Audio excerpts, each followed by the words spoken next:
আসসালামু আলাইকুম। আমরা এসেছি পদ্মা নদীর চরে রাসেল ভাইপারের খোঁজে। আমাদের এক বন্ধু এখানে দেখেছে একটা সাপ, রাসেল ভাইপারের খোঁজে আমরা এসেছি।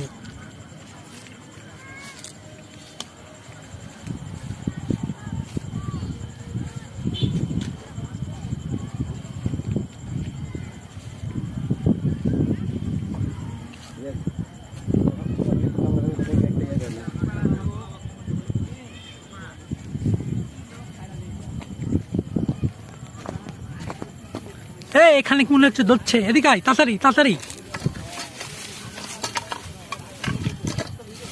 ও শালা ভিতরে পালিয়েছে।